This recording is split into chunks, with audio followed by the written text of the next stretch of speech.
Aujourd'hui, nous allons ensemble parler d'un sujet brûlant, un sujet qui n'est pas toujours facile à comprendre parce que vous savez comme moi que les traductions de la Bible sont parfois un peu erronées, pas qu'on veuille le faire volontairement, mais parfois c'est très compliqué de traduire.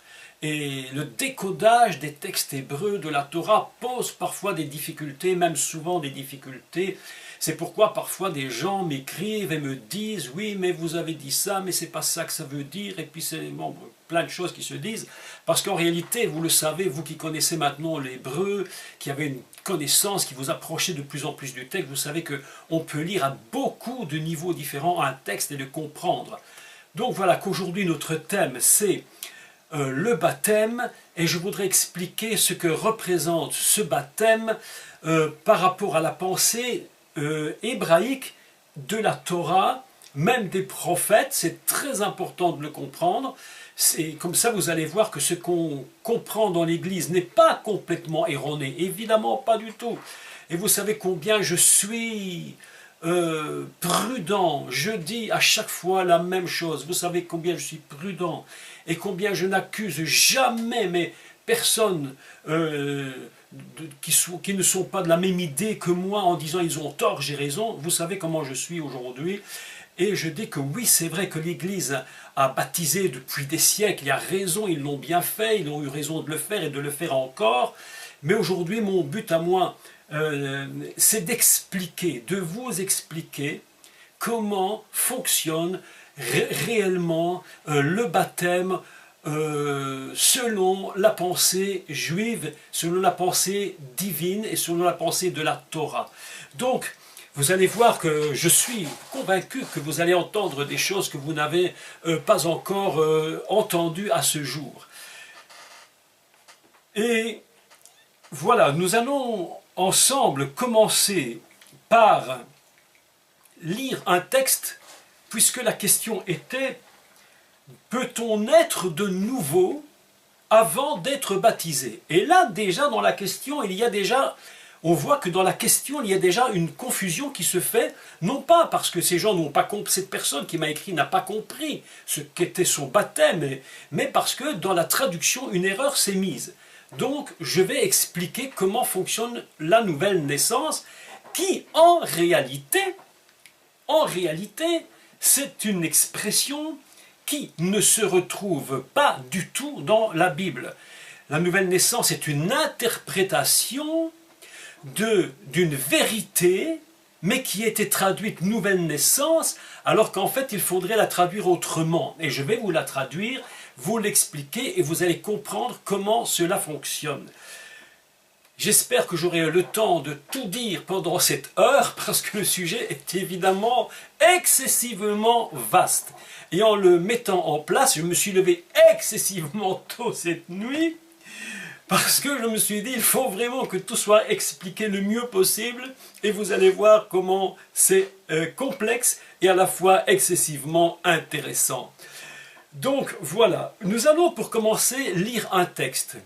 Et je vais vous montrer à quel endroit on parle de la nouvelle naissance pour la première fois, et je vais après vous le traduire.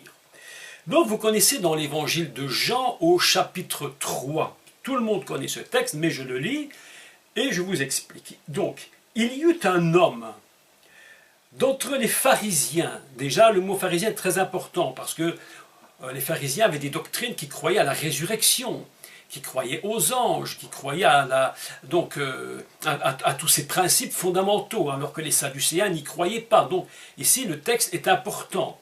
C'est un pharisien, Nicodème, c'est un homme qui plus tard on le retrouvera dans l'histoire avec le procès de Jésus. Donc il y eut un homme d'entre les pharisiens, nommé Nicodème, un chef des Juifs, qui vint lui auprès de Yeshua de nuit, et il lui dit, « Rabbi, nous savons que tu es un docteur venu de Dieu, car personne ne peut faire ces miracles que tu fais si Dieu n'est avec lui. » Jésus, Yeshua, lui répondit, « En vérité, ou Amen, amen, je te le dis. Si un homme ne naît de nouveau, il ne peut voir le royaume de Dieu. Nicodème lui répondit, comment un homme peut-il naître quand il est vieux? Peut-il rentrer dans le sein de sa mère et naître? Yeshua répondit, amen, amen, je te le dis. Si un homme ne naît d'eau et d'esprit, il ne peut entrer dans le royaume des cieux.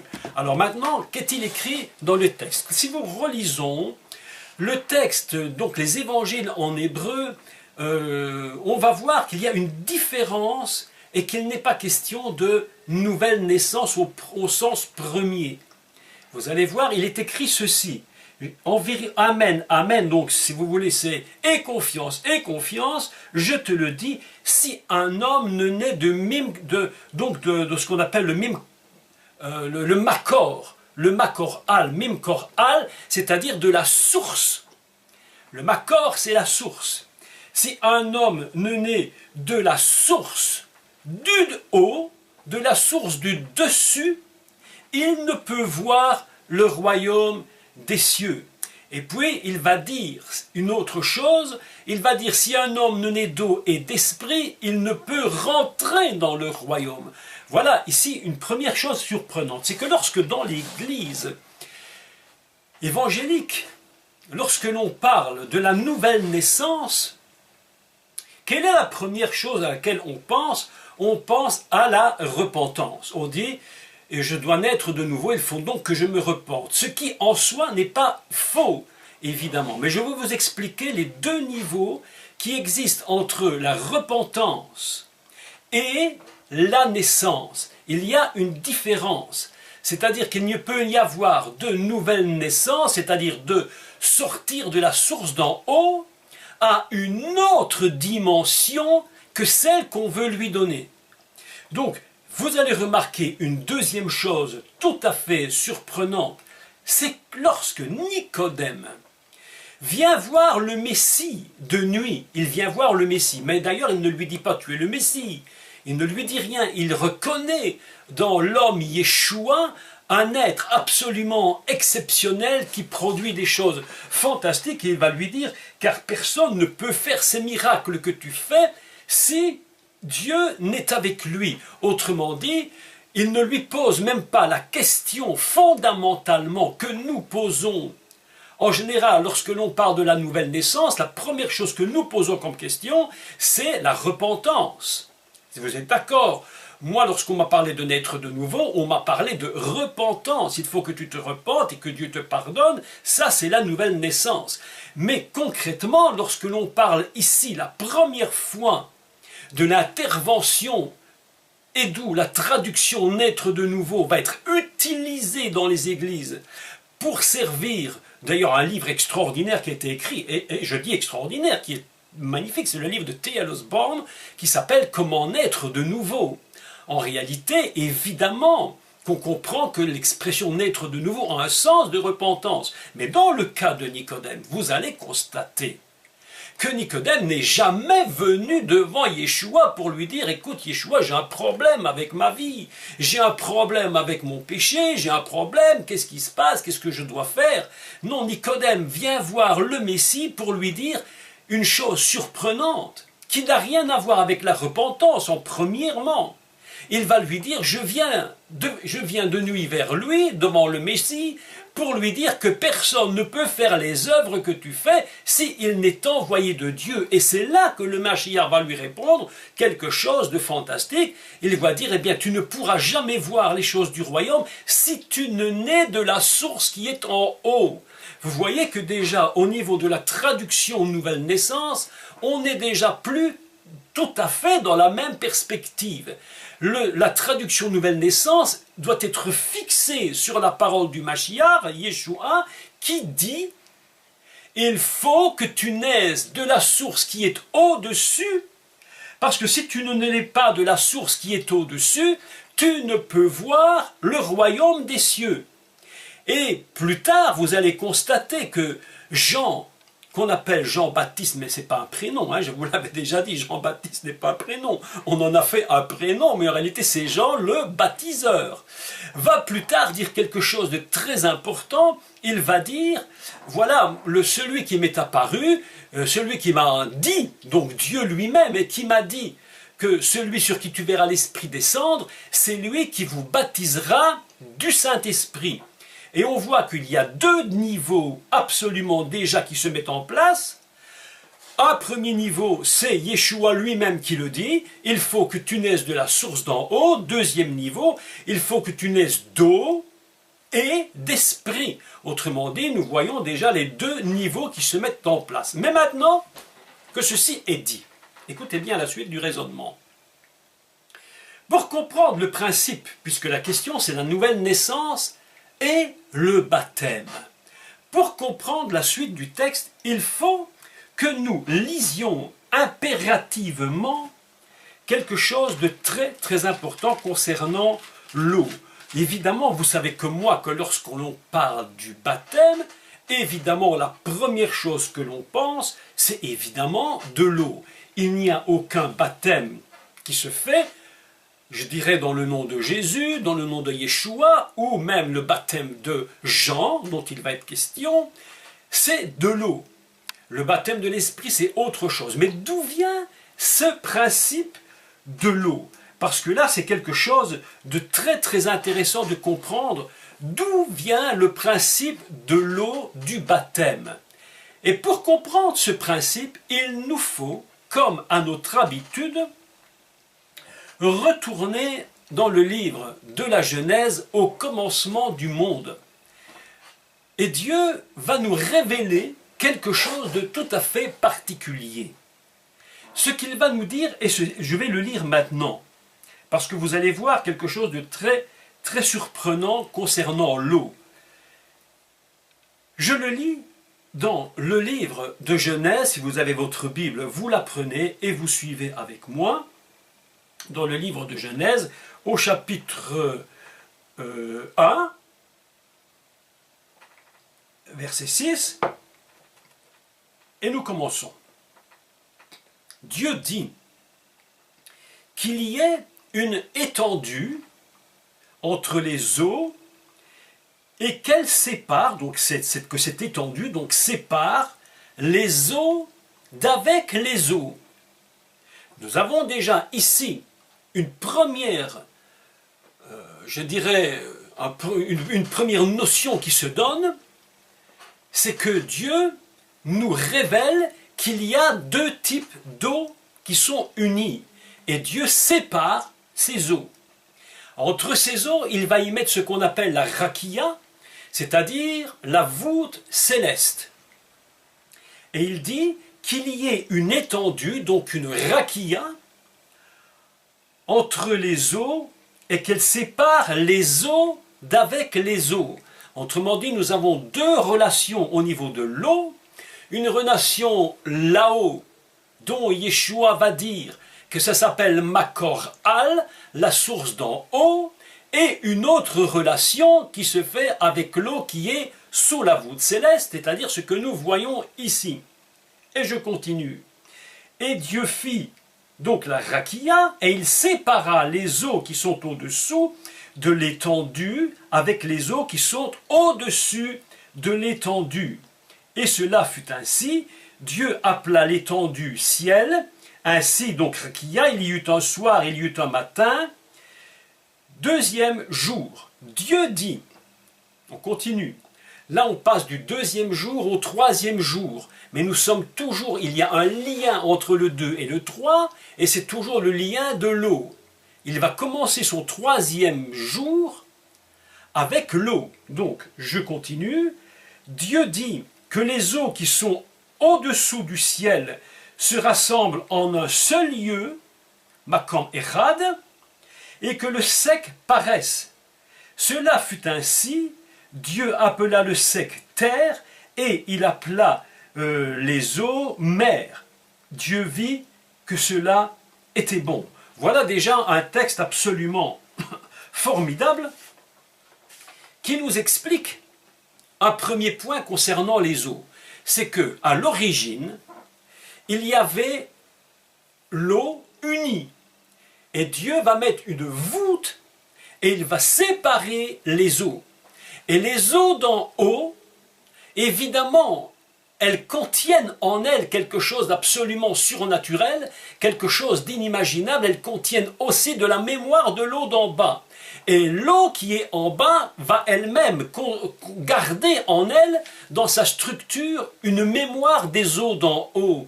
Il y a quelque chose entre les deux eaux si vous voulez, qui contiennent quelque chose l'une de l'autre. Et pourquoi Dieu va-t-il les séparer? Une des premières choses que nous pouvons comprendre, c'est qu'il y a une fonction messianique qui est prévue pour plus tard.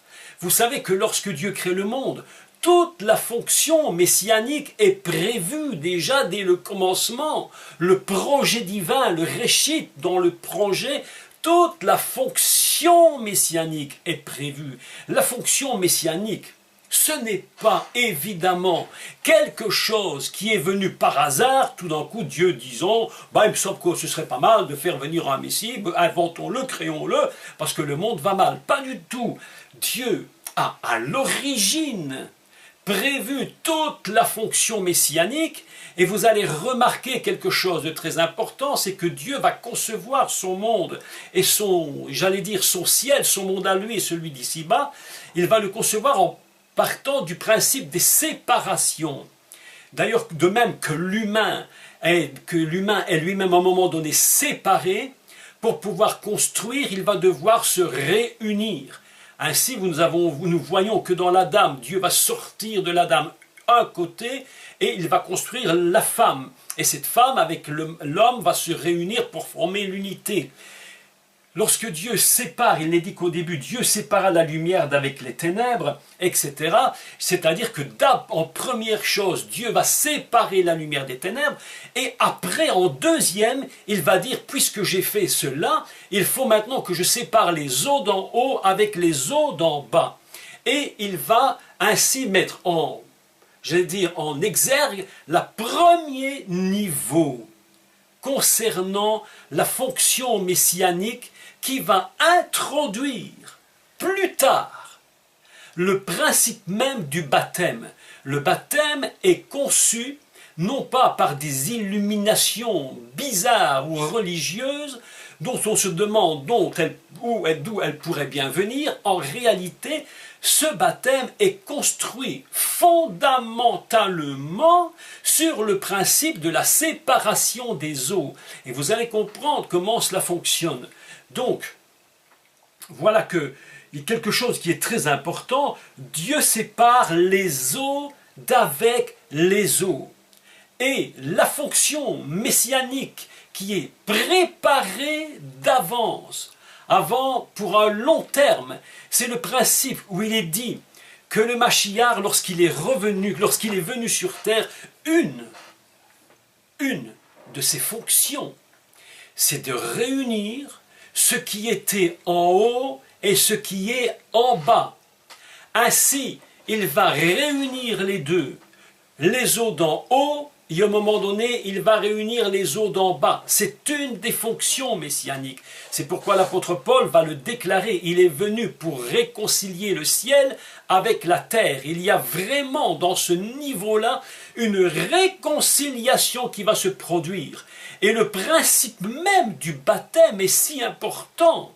Vous savez que moi, lorsque j'étais un jeune homme, j'étais un violent opposé au baptême d'eau. Je ne comprenais rien à cette histoire du baptême. Je n'ai pas voulu me faire baptiser jusqu'à l'âge de plus de 22 ou 23 ans, je crois. Jusque-là, jamais je ne me suis fait baptiser. Je ne comprenais pas la raison pour laquelle on me demandait d'aller me plonger dans de l'eau et puis sortir devant tout le monde, tout mouillé. Je me disais, mais à quoi tout cela peut-il servir? Si on m'avait expliqué en détail ce que je vous explique aujourd'hui, évidemment que je me serais fait baptiser rapidement. Donc voilà qu'il y a une séparation Et Dieu prévoit au niveau de la séparation qu'un jour viendra où les eaux vont de nouveau se réunir ensemble. Principe du baptême fondamental, la réunion, la réconciliation des eaux d'en haut avec les eaux d'en bas. Et il y a un texte, et vous savez que pour ceux qui connaissent un peu d'hébreu, et que lorsque je parle des mots hébreux, c'est toujours tellement délicat, parce que ces mots ont tellement de sens. Parfois, j'enseigne certaines choses et les gens ne comprennent pas toujours ce que je dis. Ils me disent, oui, mais tu as dit ça, mais en fait, c'est pas ça, etc. Donc c'est parfois tellement complexe que je sais qu'on dit une part des choses, mais que tout n'est pas dit. Vous savez, ne fût-ce qu'une lettre hébraïque contient une infinité de Dieu. Imaginez donc un mot, imaginez donc toute la Torah. C'est un monde infini dont nous ne faisons que effleurer légèrement ce qu'il est.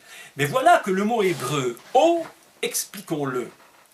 Vous allez voir quelque chose de surprenant dans le mot « eau ». Comment dit-on en hébreu? On le dit « maïm ». C'est un des mots hébreux très intéressants parce que il est construit de telle sorte que lorsque vous retournez le mot « maïm », eh bien vous avez toujours « maïm ». Ça ne change pas. Maïm, c'est un mot qui se retourne et vous avez toujours le même son. C'est-à-dire, et de plus, je vous fais remarquer, pour ceux qui ont un peu de connaissances hébraïques, lorsque je vais mettre en ligne cette réponse, je mettrai les lettres hébraïques en apparence. Lorsque vous voyez la lettre même, c'est la lettre de l'eau, la lettre de la matrice. D'ailleurs, en hébreu, lorsque l'on parle de même, on sait que c'est la provenance. Mim kor al. Donc, qui provient, il faut que quelque chose provienne de la source d'en haut. Makor, c'est la source, mim kor al, avec le même qui est en début de mot, signifie la provenance. Autrement dit, il y a quelque chose qui vient par le même. La matrice. Écoutez comme c'est important pour la suite de cet enseignement. Mais voilà que la lettre hébraïque du même a deux façons d'être, je vais dire, écrite. Son dessin se fait de deux façons. Il y a quelques lettres hébraïques qui ont un dessin lorsque vous l'écrivez au début d'un mot ou dans le mot, et à la fin d'un mot, le dessin de la lettre est différent. Même est une de ces lettres.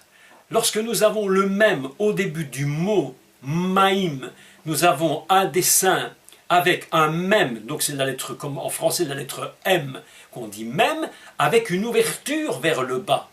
Il y a une ouverture, la source d'en haut a une ouverture qui descend vers le bas. Et lorsque vous regardez le même final, donc ce qu'on appelle même sophite, le même ne se dessine plus de la même façon. Le même final est une lettre comme une espèce de carré, avec une pointe au-dessus, fermée. Autrement dit, on a une définition de l'eau déjà intéressante. Il y a une source là-haut qui est une matrice ouverte. L'eau, le makor, le mimkor al, c'est une matrice ouverte vers le haut, et l'eau d'en bas, elle est une matrice qui est encore fermée et qui devra s'ouvrir. Mais comment cette matrice va-t-elle s'ouvrir? Je vous dis une parenthèse tout de suite avant d'aller plus loin. Dans, je pense, une semaine ou deux, je vais donner un cours tout à fait impensable sur un fondement du Messie, et je vais expliquer, je n'en ai pas du tout le temps maintenant, c'est très long, pourquoi il fallait que le Mashiach naisse d'une femme qui était vierge. Voilà une question très surprenante. Et je expliquerai à travers le principe de la matrice quelle en est la raison. Puisqu'une matrice doit être ouverte pour pouvoir donner la vie.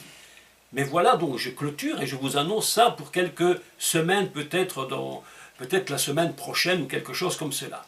Donc voilà que la matrice, le maïm, le mot O, a une matrice qui est ouverte vers le haut et fermée vers le bas.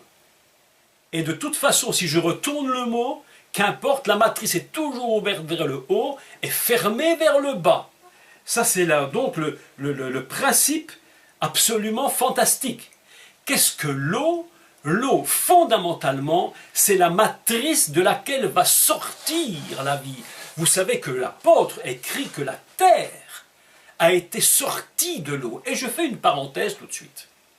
Chose tout à fait surprenante, c'est que dans toute la Bible, il n'est écrit à aucun moment, mais à aucun moment, que l'eau a été créée. Et pourtant, il est écrit que tout a été créé par la parole. Mais la Torah ne nous donne aucun renseignement sur la naissance de l'eau. C'est surprenant. Alors qu'il est dit, Dieu dit qu'il y ait ceci, qu'il y ait des arbres, qu'il y ait des oiseaux, Dieu parle, Dieu dit, vous savez qu'il y a 10 paroles. Et que dans ces 10 paroles pour la création du monde, il y en a une qui est la parole d'origine. Mais Dieu ne nous dit nulle part que l'eau soit, et pourtant nous voyons que cette eau existe dès le commencement, et que tout va sortir de l'eau. Il y a un secret au niveau de l'eau absolument important. Le secret de l'eau, c'est que Dieu garde pour lui le mystère de sa création. Personne ne sait exactement, ou je dirais peut-être même pas du tout, comment l'eau a été créée. Comment Dieu a-t-il fait? Est-ce que cette eau a véritablement un sens, je dirais, éternel? Est-ce qu'elle a toujours été? Selon la source originelle du mime Korah, de la source d'en haut, cette eau est une eau incréée, c'est une eau qui existe de toujours. Et c'est de cette eau, nous dit l'apôtre, que va sortir le monde. Le monde a été créé à partir de l'eau, nous dit la Bible. D'ailleurs, vous savez vous-même que toute mère qui va mettre son enfant au monde, lorsque l'enfant est dans son ventre, dans son utérus, et l'enfant est construit véritablement à partir de l'eau. L'enfant ne peut pas vivre.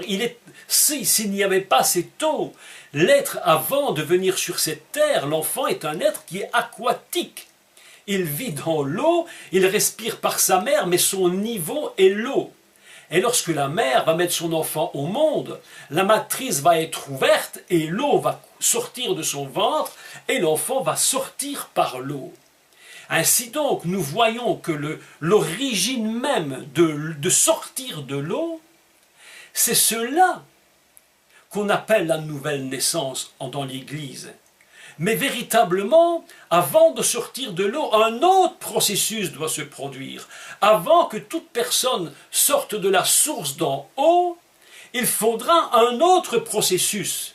Parce que vous savez que l'humain, l'Adam ayant péché, a été comme retiré. La Bible nous dit qu'il a été retiré de la gloire, il a perdu cette gloire de Dieu. Il est quelque chose qu'il a retiré. Et il va falloir qu'il soit réintroduit dans la matrice originelle. Toute personne qui n'est pas dans le Mashiach, qui n'a pas compris ou qui n'a pas accepté d'être réintroduit dans la matrice originelle, ne peut évidemment pas sortir de l'eau. D'où le principe du baptême, qui n'est pas un baptême pour dire je viens de naître de nouveau, je suis baptisé. Le principe fondamental, c'est d'abord d'être réintroduit dans la matrice d'origine pour sortir de l'eau. Alors je voudrais qu'on lise quelques textes ensemble, parce que malgré tout, ici il y a quand même des choses à lire. Et nous allons prendre quelques textes ensemble dans Luc, et je vous laisse prendre votre Bible. On va commencer dans Luc 3, et verset 21. Je le lis. Vous savez que Jean le Baptiste Lui, il dit que, je le lis, c'est plus simple.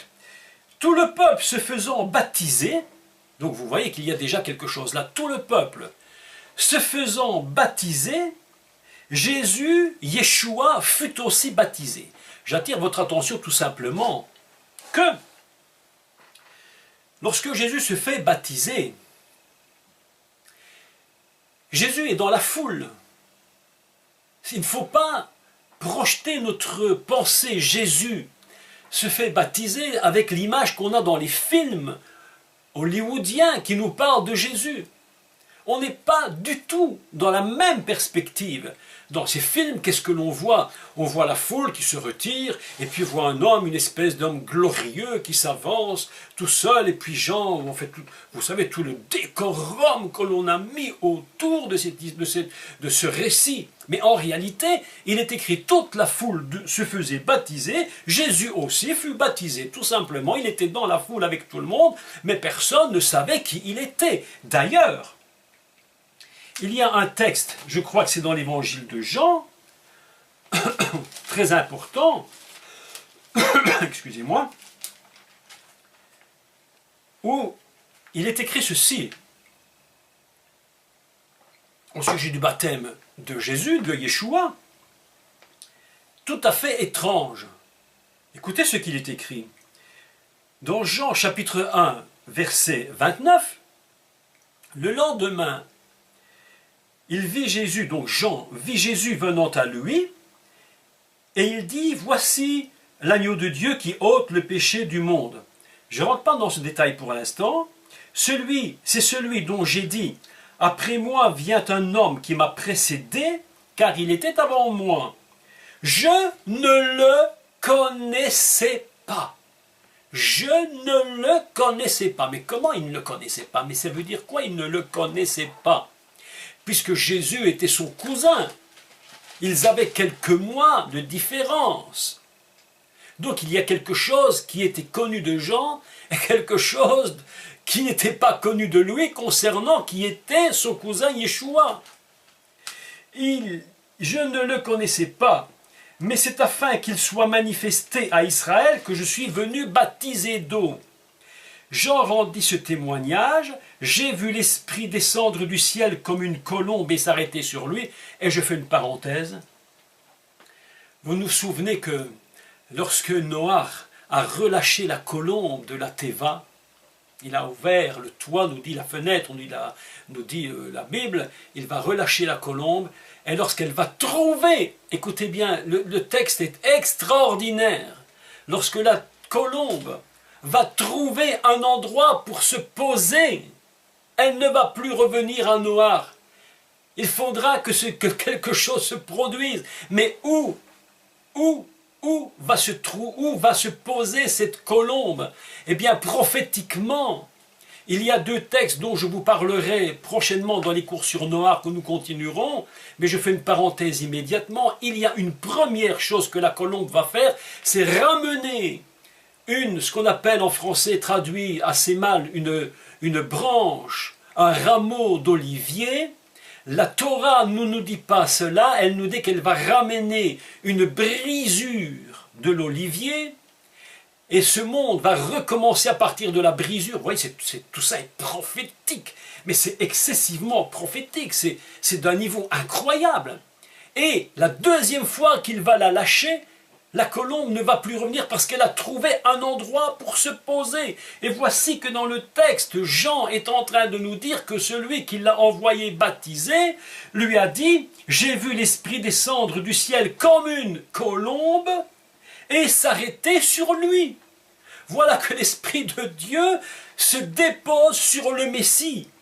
Et ce sera plus tard seulement que cet esprit sera donné pour l'Église et pour les croyants en lui. Mais jusque-là, l'esprit est posé sur Yeshua. Et à quel moment cela va-t-il se produire? Mes amis, il y a une force dans le baptême. Écoutez, il y a une force inimaginable dans le baptême. C'est lorsque le Mashiach va sortir de l'eau, le ciel est ouvert, la matrice est ouverte. La matrice de l'eau d'en haut vient de s'ouvrir. Et quelque chose est en train de se produire.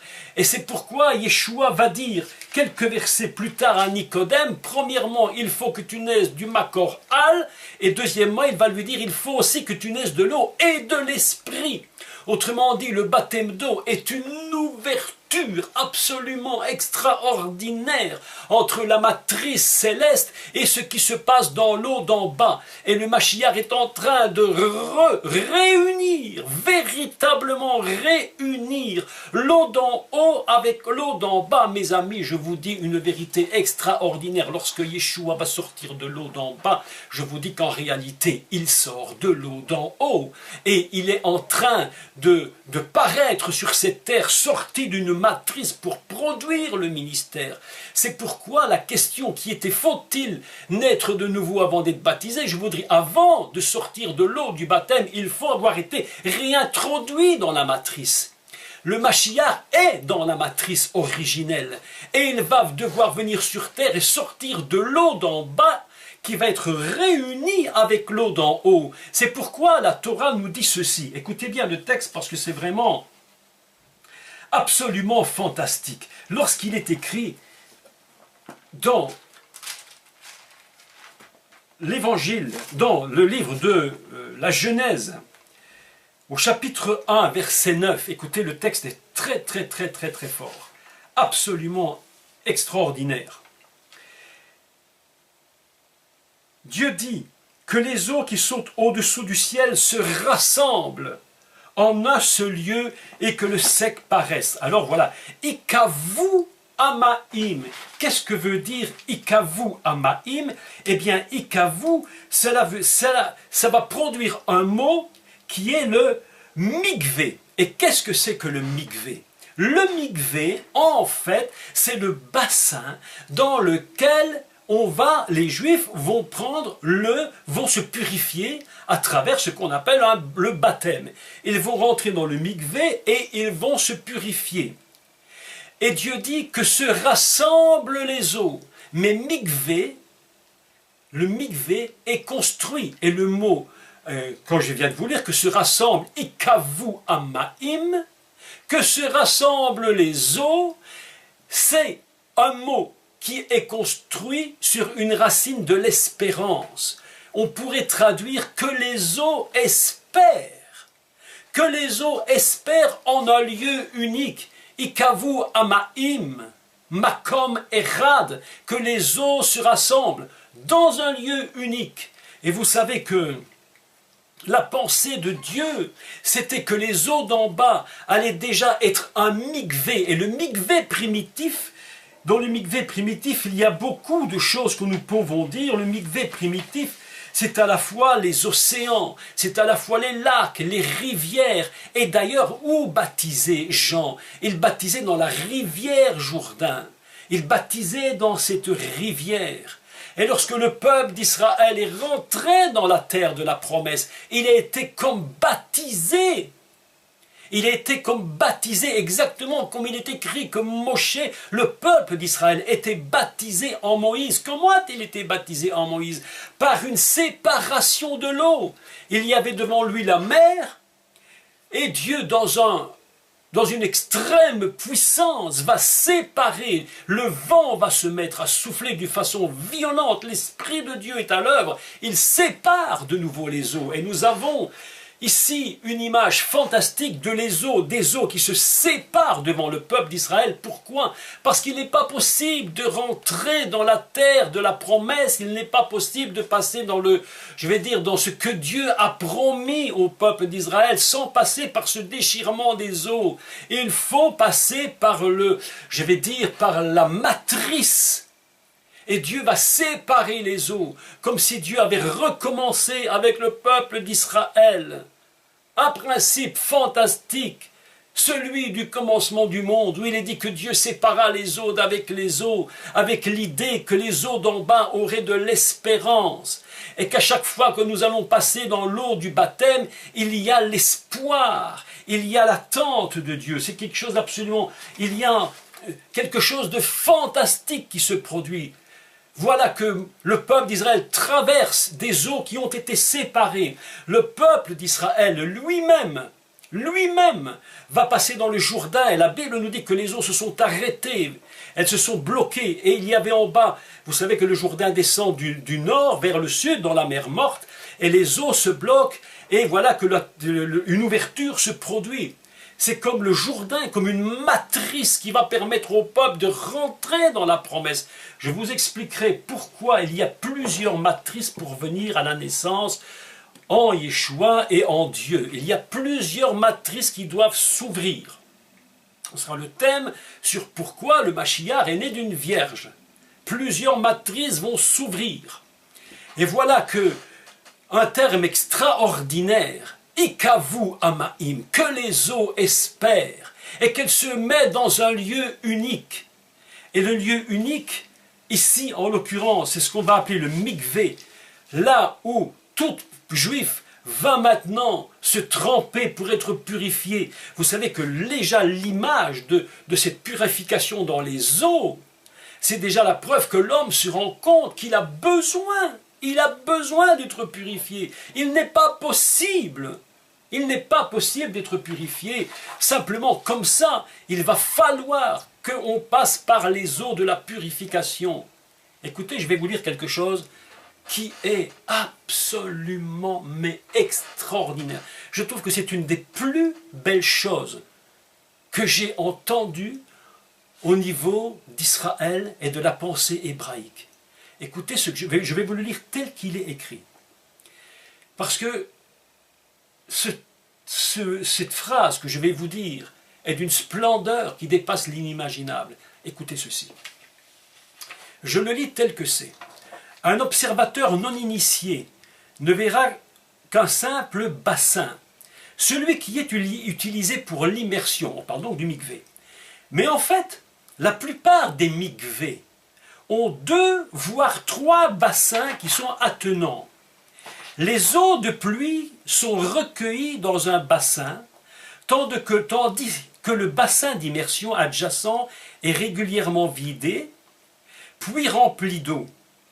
Les 2 bassins ont un mur commun, une séparation, qui comporte un trou d'au moins 5 cm de diamètre. Le libre contact entre les eaux des 2 bassins est appelé, écoutez-moi bien, c'est extraordinaire, le libre passage entre les eaux est appelé le baiser des eaux. Le baiser des eaux fait que l'eau du bassin d'immersion est une extension de celui qui contient les eaux de pluie, lui conférant ainsi le statut du mikvé, mes amis. Le baiser des eaux. Lorsque le Mashiach vient sur terre, lorsqu'il rentre dans l'eau du baptême, en réalité, qu'est-ce qu'il est en train de faire? Il est en train de faire le baiser des eaux. Elles sont en train de se rassembler comme elles l'étaient à l'origine. C'est le but du Messie, de réunir les eaux, de réunir ces 2 eaux comme un baiser d'amour. Le baptême, lorsque quelqu'un sort de l'eau, il faut cesser de croire que nous sortons seulement de l'eau, j'allais dire, passez-moi une expression tout à fait horrible, mais d'une eau qui est complètement basique et qui, je dirais, un geste complètement insignifiant au niveau de l'eau. Non, lorsque nous sortons du baptême, il y a une réunion entre les eaux d'en haut, entre la source céleste qui est ouverte. L'ouverture est là-haut, elle descend et va venir nous réunir avec les eaux d'en bas. Chaque fois que nous prenons un baptême, mes amis, nous ne sortons pas de l'eau d'en bas uniquement. Nous sortons de la réunion, du baiser des eaux réunies ensemble. Et nous sortons de la source d'en haut. Nous ne sortons jamais de la source d'en bas parce que nous étions sortis que de la source d'en bas. Nous ne serions pas différents de qui que ce soit sur cette terre qui va dans le fleuve Gange en Inde pour se purifier dans des eaux qui sont d'une saleté incroyable. Plein de religions pratiquent des baptêmes, mais celui de Yeshua, mes amis, il est totalement différent. Celui de Yeshua est en train de nous révéler un secret et un mystère absolument fabuleux, que les eaux qui sont en bas portent l'espérance. Quelle espérance? Que les eaux d'en haut, un jour, vont se réunir dans un baiser. Mes amis, je vous le dis, ça c'est une force dans le baptême. Si les croyants comprenaient qu'ils ne sortent pas d'une source d'en bas lorsqu'ils sortent de l'eau, mais qu'ils viennent de sortir de la matrice originelle. Mais mes amis, je vous dis, mais on n'aurait plus les mêmes baptêmes, on n'aurait plus les mêmes baptêmes. Les gens iraient se faire baptiser avec une autre pensée. Tout juif qui rentre en immersion dans l'eau sait très bien qu'il y a une connexion entre le haut et le bas. Il sait très bien que le maïm, que le même du haut se connecte au même qui est en bas. Et que cette différence qui est entre les deux par la voûte céleste, la rakia, est en train d'être transpercée. D'ailleurs, la Bible nous enseigne quoi? Qu'il a traversé les cieux, il a traversé la rakia. Qui a traversé la rakia? Mais le Mashiach, nous dit la Bible, il a traversé les cieux. Il a passé à travers, comme un voile. Il a déchiré comme ce voile de la voûte, parce qu'il voulait que la source d'en haut coule et se réunisse à la source d'en bas. C'est pourquoi le baptême, c'est pas seulement faire un petit plongeon de 1 seconde dans l'eau, c'est sortir de la source du haut par la réunion. Mes amis, le baiser des eaux, c'est une phrase mais d'une splendeur extrême. Le baiser des eaux, mes amis, ah là là là là là là, quel texte extraordinaire, le baiser des eaux. Il dit, et voilà, alors je reprends donc le texte, si vous voulez bien, dans Marc 16, 15, prenons Marc 16, 15, vous le connaissez. Puis Yeshua leur dit, allez par tout le monde, prêchez la bonne nouvelle à toute chair. On a marqué toute création, mais le mot dit toute chair. Celui qui croira et qui sera baptisé sera sauvé. Autrement dit, mes amis, il y a une sortie de l'eau. Lorsque nous sortons de l'eau, ce n'est pas parce que nous nous convertissons en Messie. Nous ne sortons pas de l'eau pour nous convertir. Avant de sortir de l'eau, il faut que nous soyons précédemment réintroduits dans la matrice originelle. Mes amis, dans la matrice originelle, écoutez-moi, je vous supplie de m'écouter.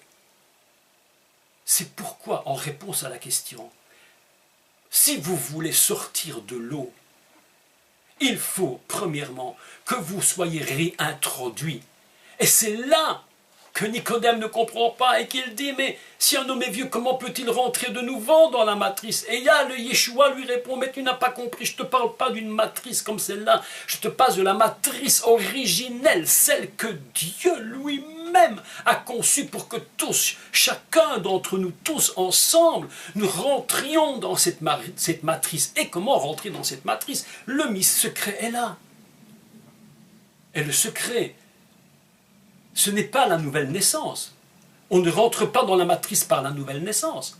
On rentre dans la matrice par la repentance. On rentre dans la matrice par le pardon que Dieu nous accorde et qui nous réintroduit dans la matrice. Et c'est à ce moment-là que seulement nous sortons de la matrice. Comment voulez-vous sortir de la matrice si vous n'y êtes pas réintroduit? Puisque l'humain, à cause du péché, a perdu tout le sens de cette matrice originelle divine. C'est pourquoi Jean va dire quelque chose de formidable.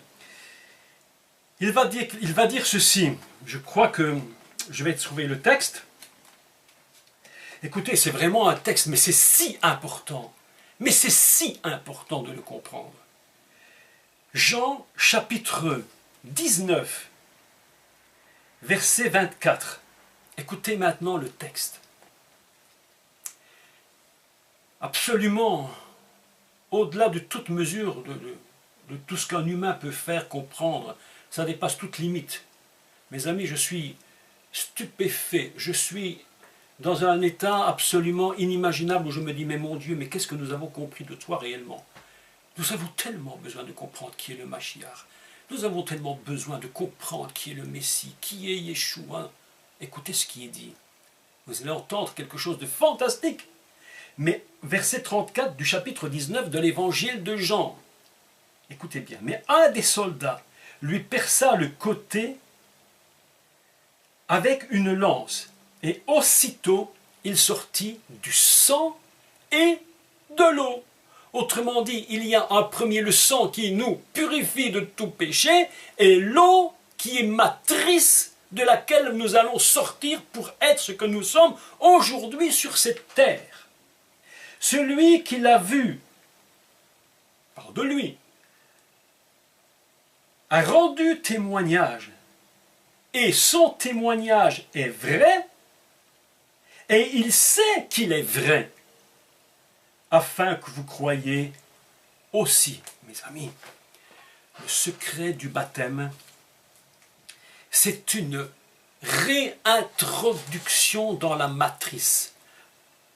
L'eau étant séparée, la fonction messianique, c'est de la réunir à nouveau, afin que lorsque nous allons sortir de la matrice, nous ne le pourrons que si nous avons été réintroduits grâce au sang du Mashiach qui nous a pardonné nos péchés. À ce moment-là, mes amis, je vous dis qu'on est dans une autre dimension. C'est plus simplement, passez-moi un plouf-plouf dans l'eau, plam, plam, terminé au suivant, plouf-plouf.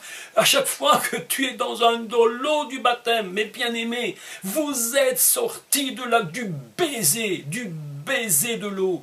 L'eau est venue, le Mashiach a réuni les eaux.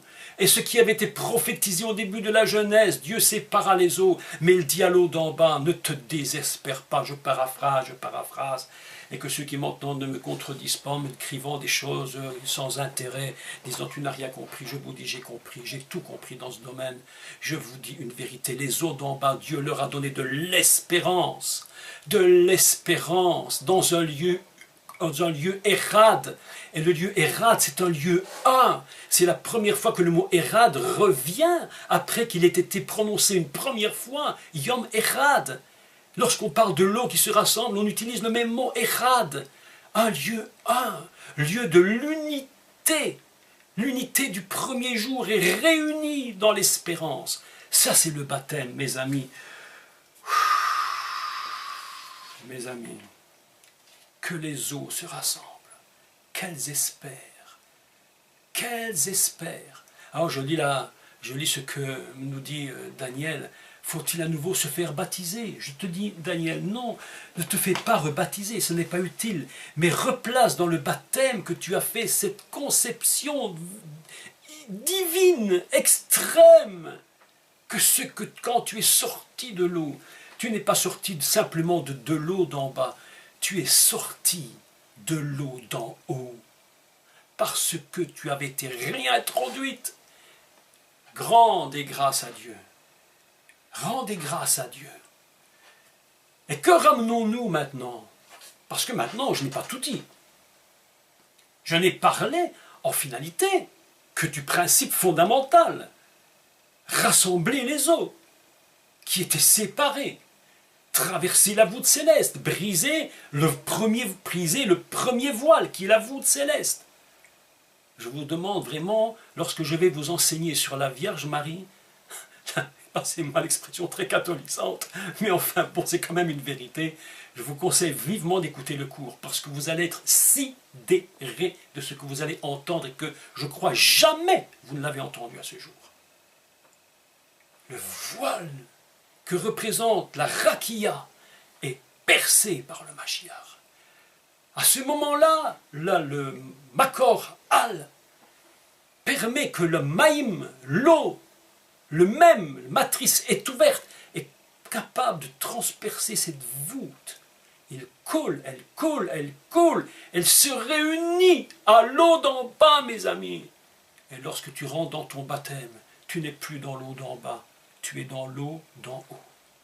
Le baptême, c'est une sortie.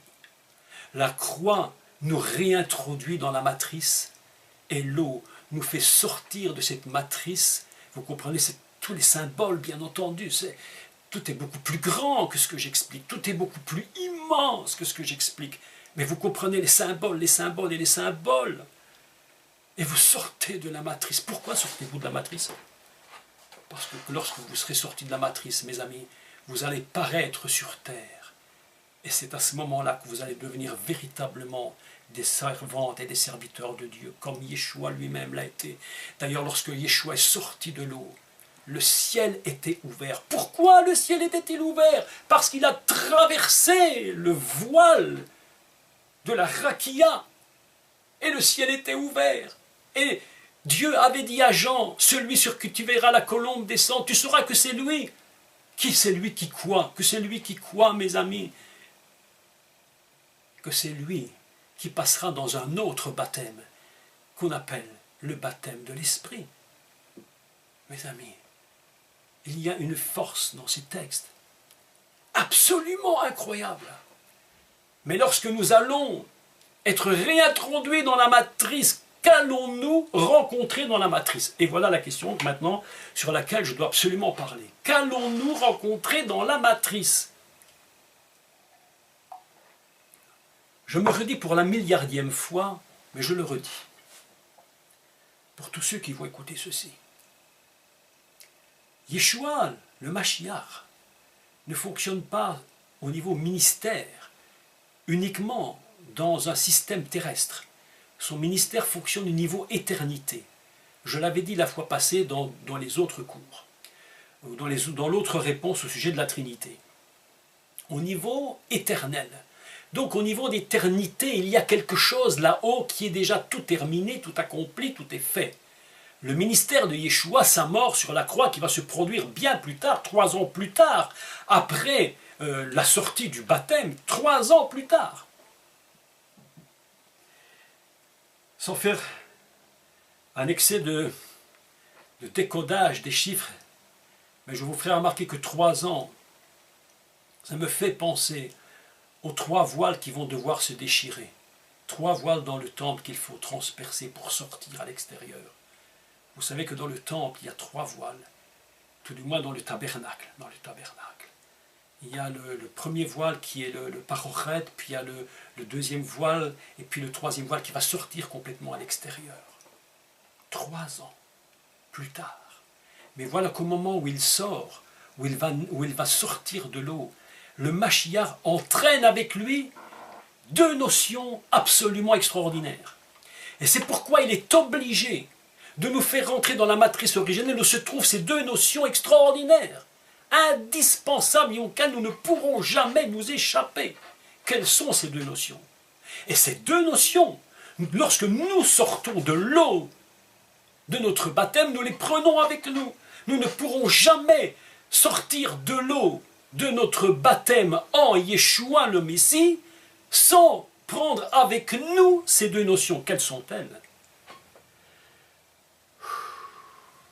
Mes amis, les 2 notions, Paul le dit, nous avons été baptisés en sa mort, le sang, et en sa résurrection. Nous sommes nés dans la mort et dans la résurrection. C'est la raison pour laquelle il n'y est pas possible d'être réintroduit dans la matrice d'origine si nous n'avons pas été à la croix, où nos péchés sont pardonnés, et si nous n'avons pas compris que dans la résurrection du Messie, il y avait notre résurrection, tout est ensemble indivisible.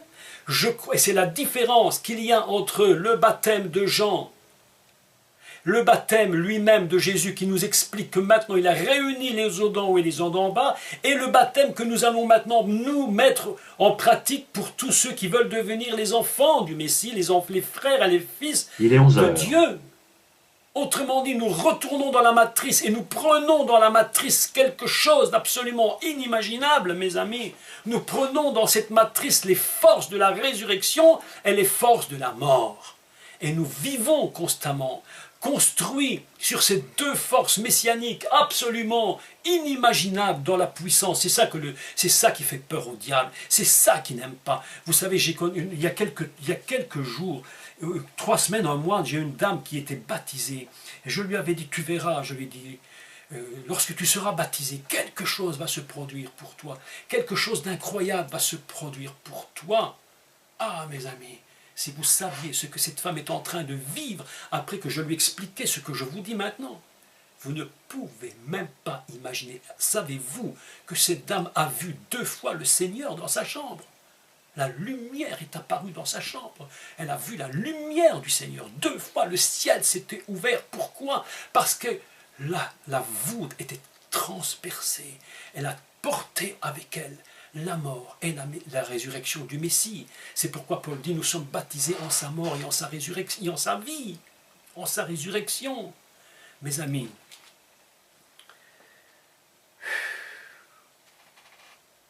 lorsque je parle de cela, je suis complètement transporté dans un autre monde et je suis épuisé, je vous dis fatigué.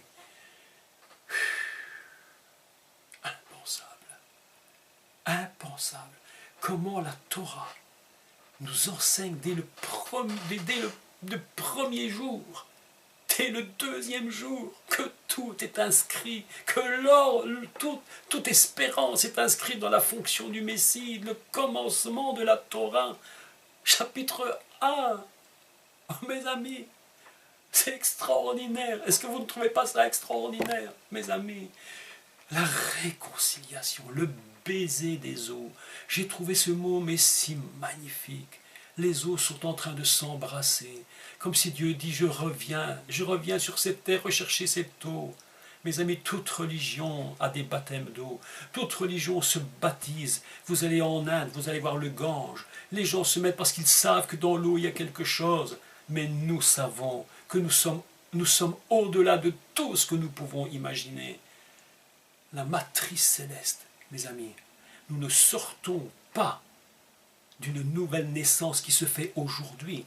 Lorsque quelqu'un sort de l'eau, il ne sort pas de l'eau d'aujourd'hui, il sort de la matrice originelle, celle du projet divin où il est écrit Bereshit bara Elohim et Hashamaim. Et dans Hashamaim, on a construction de 2 mots. Il y a Esh, le feu, et Maïm, qui est l'eau. Le ciel, c'est l'eau et le feu. Et c'est pourquoi il est dit, celui qui sortira de l'eau, le Mashiach va aussi le baptiser. Et il dit, vous serez baptisés d'eau, et vous serez baptisés de feu. Et nous voyons cela le jour de la Pentecôte, mes amis. Voilà, très sommairement, une des vérités les plus fabuleuses que le monde n'aura jamais à entendre. Je sais que tout n'a pas été dit, mais j'ai essayé de tout mon cœur, de toutes mes forces, de tout mon esprit, de toute mon âme, de tout mon corps, de vous expliquer que lorsque nous sommes baptisés, ce n'est pas quelque chose de terrestre. Il n'y a pas quelque chose de terrestre. C'est divin, c'est surnaturel, c'est céleste, à l'extrêmement céleste.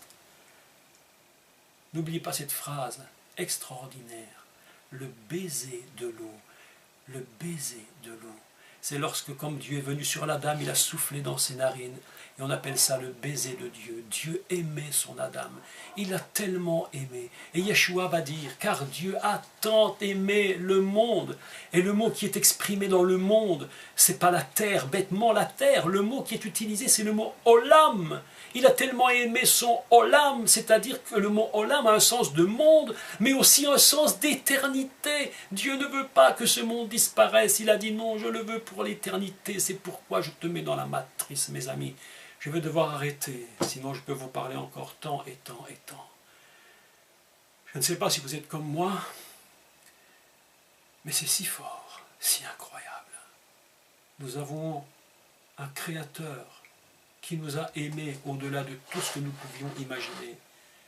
Et le Mashiach est venu donner sa vie pour nous réunir dans la matrice d'origine, afin que nous sortions de l'eau, afin que nous soyons sur cette terre les véritables témoins de Dieu, de son royaume, et que nous pratiquions les œuvres qu'il a pratiquées. Et si vous continuez le texte dans l'évangile de Jean, si vous en avez la curiosité, vous allez voir que le texte qui suit l'évangile de Jean, oui, l'évangile de Jean, c'est bien cela, lorsqu'il a parlé après Nicodème, d'autres textes se rajoutent, et il y a une discussion entre les disciples de Jean, les disciples de Jésus, il y a des discussions. Et puis, il continue. Et le chapitre suivant, verset 4, c'est là que Yeshua va venir. que Yeshua vient, il va vers la Samaritaine, cette femme que personne ne voulait, que personne n'aimait, que tout le monde rejetait, que eux-mêmes rejetaient les Juifs. Et c'est là qu'il vient. Je vous conseille d'écouter mon cours de mardi soir, je vais parler de la Samaritaine, entre autres, concernant les deux généalogies. Et vous allez voir que les deux généalogies de Jésus se réunissent dans ce principe de l'eau d'en haut et de l'eau d'en bas. Mes amis, que Dieu vous bénisse. Que Dieu vous bénisse. Et si vous avez été baptisé, ne vous faites pas rebaptiser, mais remettez-vous dans l'esprit. Je suis sorti de la source d'en haut, réuni dans le baiser à cause du Messie qui a traversé les cieux, qui a ouvert la matrice. Soyez tous bénis en cette matinée. J'espère que ma réponse aura été suffisante. J'aurais pu vous parler encore de tant d'autres choses, mais bon, je crois avoir dit l'essentiel du baptême selon la question qui m'avait été posée. Soyez tous bénis, à l'extrême, qu'aujourd'hui vous soyez des hommes et des femmes qui vivez, nés de cette matrice céleste, en nom de Yeshua, notre Seigneur et Sauveur.